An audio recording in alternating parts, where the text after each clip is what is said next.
नमस्कार विद्यार्थी मित्र हो. नवनाथ खेत्री या यूट्यूब चॅनलवरती तुमचं सर्वांचं स्वागत आहे.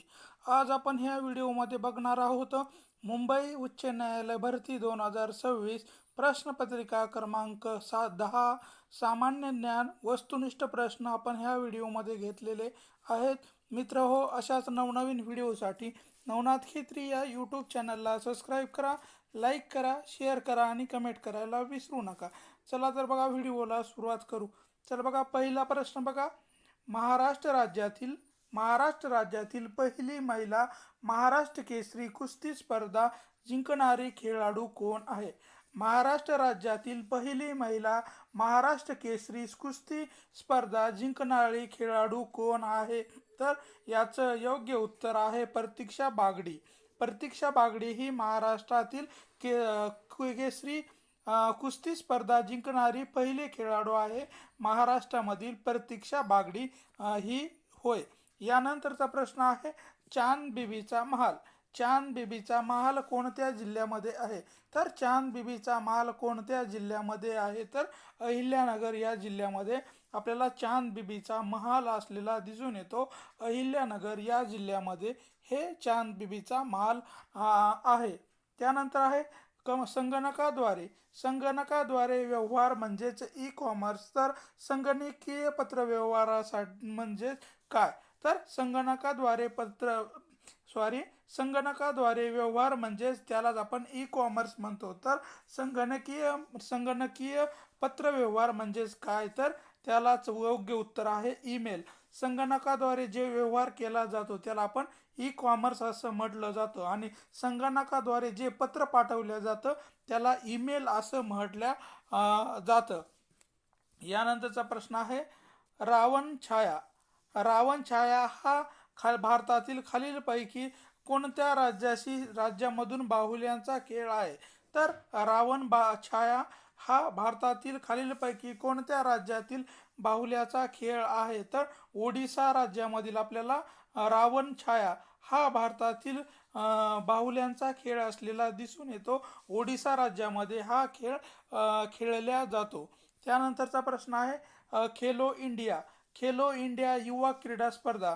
खेलो इंडिया युवा क्रीडा स्पर्धा 2025 कोणत्या राज्यात आयोजित करण्यात आली होती? खेलो इंडिया युवा क्रीडा स्पर्धा 2025 कोणत्या राज्यामध्ये आयोजित करण्यात आली होती? तर ही स्पर्धा आपल्याला बिहार या राज्यामध्ये ह्या स्पर्धा आयोजित करण्यात आल्या होत्या. खेलो इंडिया युवा क्रीडा स्पर्धा 2025 ही बिहार या राज्यामध्ये आयोजित करण्यात आलेल्या होत्या. बिहार या राज्यामध्ये होय. यानंतर आहे राजीव गांधी सरकारने बंदी घातलेला द सॅटॅनिक व्हर्सेस वादग्रस्त पुस्तक कोणत्या लेखकाने लिहिलेलं आहे? तर सलमान रशीद यांनी राजीव गांधी सरकारने बंदी घातलेलं द सॅटॅनिक व्हर्सेस हे पुस्तक वादग्रस्त असलेले ह्या पुस्तकाचे लेखक कोण आहेत? सलमान रशीद हे या पुस्तकाचे लेखक आपल्याला सांगता येतील. यानंतर आहे ग्रामपंचायत सदस्य संख्या कमीत कमी डॅश डॅश ते असते तर ते जास्तीत जास्त डॅश डॅश इतकी असते. तर आपल्याला सांगायचं आहे ते 7 ते 17. कमीत कमी 7 लोक असतात आणि जास्तीत जास्त 17 सदस्य हे ग्रामपंचायतीमध्ये 17 सदस्य हे जास्त असतात. त्यानंतरचा प्रश्न आहे खालीलपैकी भारतातील कोणत्या राज्याने सर्वात कमी भूक्षेत्र व्यापले आहे?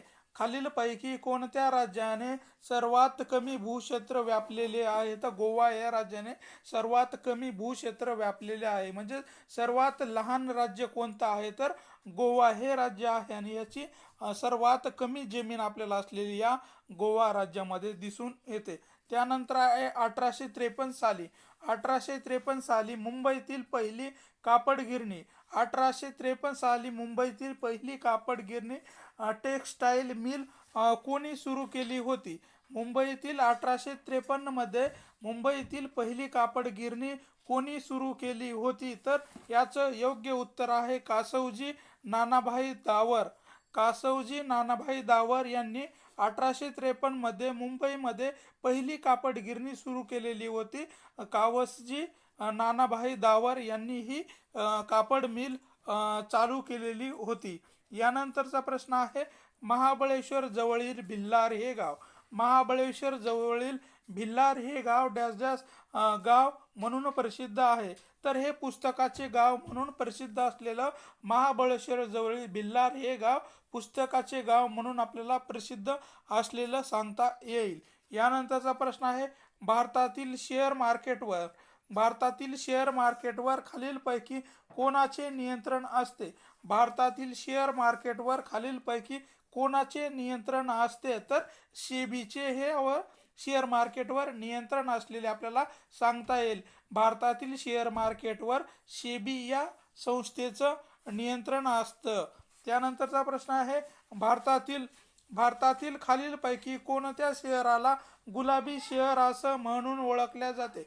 भारतातील खालीलपैकी कोणत्या शहराला गुलाबी शहर म्हणून ओळखले जाते.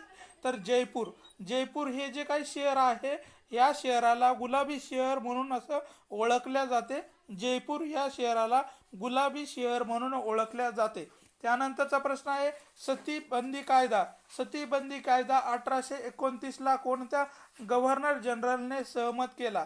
सतीबंदी कायदा 1829 कोणत्या गव्हर्नर जनरलने सहमत केलेला आहे. तर लॉर्ड बेंटिक यांनी सतीबंदी कायदा 1829 या गव्हर्नरने बंद केलेला आहे. लॉर्ड बेंटिक या गव्हर्नरने सती प्रथा बंदीचा कायदा लागू केलेला आहे.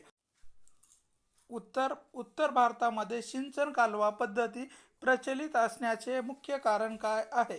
उत्तर भारतामध्ये सिंचनाखालील कालवा पद्धती प्रचलित असण्याचे मुख्य कारण काय आहे. तर बारमाही नद्या वाहत असल्यामुळे उत्तर भारतामध्ये सिंचन कालवे मोठ्या प्रमाणामध्ये प्रचलित असलेले आपल्याला दिसून येतात.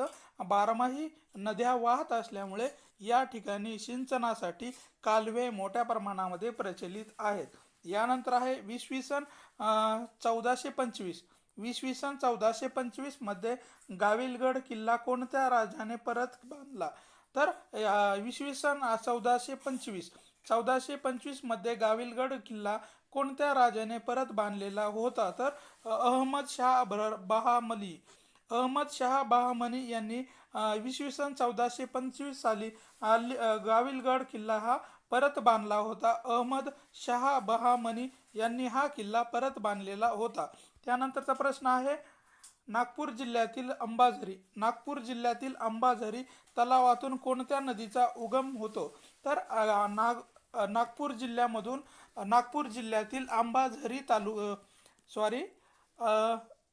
जिल्ह्यातील अंबाझरी तलावातून कोणत्या नदीचा उगम होतो. तर नाग नदीचा उगम हे नागपूर जिल्ह्यामधील अंबाझरी तलावातून होताना आपल्याला दिसून येतो. नाग नदी या नदीचा उगम हे अंबाझरी तलावातून होताना दिसून येतो. यानंतर आहे, भारतीय हरित क्रांतीचे जनक म्हणून कोणाला ओळखले जाते.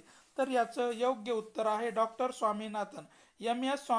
डॉक्टर एम एस स्वामीनाथन यांना भारतीय हरित क्रांतीचे जनक म्हणून ओळखले जाते. डॉक्टर एम एस स्वामीनाथन यांना भारतीय हरित क्रांतीचे जनक म्हणून ओळखले जाते. यानंतरचा प्रश्न आहे, मेजर ध्यानचंद खेलरत्न पुरस्कार 2024 कोणत्या खेळाडूला मिळाला नाही. तर मेजर ध्यानचंद खेलरत्न पुरस्कार 2024 कोणत्या खेळाडूला मिळालेला नाही. तर आर अश्विन या खेळाडूला 2024चा मेजर ध्यानचंद खेलरत्न पुरस्कार मिळालेला नाही. आर अश्विन यांना हा पुरस्कार मिळालेला नाही. यानंतरचा प्रश्न आहे, जागतिक कामगार दिन म्हणून खालीलपैकी कोणता दिवस पाळला जातो. जागतिक कामगार दिन म्हणून खालीलपैकी कोणता दिवस पाळला जातो. 1 मे हा दिवस जागतिक कामगार दिन म्हणून साजरा केला जातो. 1 मे हा दिवस जागतिक कामगार दिन म्हणून साजरा केला जातो. यानंतर आहे मेघालय या राज्याची राजधानी. मेघालय या राज्याची राजधानी खालीलपैकी कोणती आहे? तर मेघालय या राज्याची राजधानी आपल्याला शिलाँग हे सांगता येईल. मेघालय या राज्याची राजधानी ही शिलाँग ही आहे. यानंतरचा प्रश्न आहे नळदुर्ग किल्ला हा महाराष्ट्रातील कोणत्या जिल्ह्यामध्ये स्थित आहे? नळदुर्ग किल्ला हा महाराष्ट्रातील कोणत्या जिल्ह्यामध्ये स्थिर आहे? तर धाराशिव जिल्ह्यामध्ये आपल्याला नळदुर्ग हा किल्ला असलेला सांगता येईल. धाराशिव या जिल्ह्यामध्ये नळदुर्ग हा किल्ला आपल्याला प्रसिद्ध असलेला सांगता येईल. त्यानंतर आहे राष्ट्रीय ऊर्जा संरक्षण दिन. त्यानंतर आहे राष्ट्रीय ऊर्जा संरक्षण दिन कोणत्या दिवशी साजरा केला जातो? राष्ट्रीय ऊर्जा संरक्षण दिन कोणत्या दिवशी साजरा केला जातो? तर 14 डिसेंबर. 14 डिसेंबर हा दिवस राष्ट्रीय ऊर्जा दिन म्हणून साजरा केला जातो. राष्ट्रीय ऊर्जा संरक्षण दिन म्हणून 14 डिसेंबर हा दिवस साजरा केला जातो. राष्ट्रीय ऊर्जा संरक्षण दिन म्हणून 14 डिसेंबर हा दिवस साजरा केला जातो. ग्रामपंचायत सदस्य आपला राजीनामा द्यावयाचा असल्यास ते कोणाकडे सादर करतात? ग्रामपंचायत सदस्य आपल्या पदाचा राजीनामा द्यावयाचा असल्यास तो कोणाकडे सादर करतात? तर सरपंच यांच्याकडे आपला राजीनामा देत असतात. ग्रामपंचायत सदस्य हे आपल्या पदाचा राजीनामा सरपंच यांच्याकडे देतात आणि सरपंच हे आपल्या पदाचा राजीनामा हे गट विकास अधिकारी यांच्याकडे हे सरपंच आपल्या पदाचा राजीनामा देत असतात. यानंतर आहे महाराष्ट्राचे 7वे राज्य निवडणूक आयुक्त.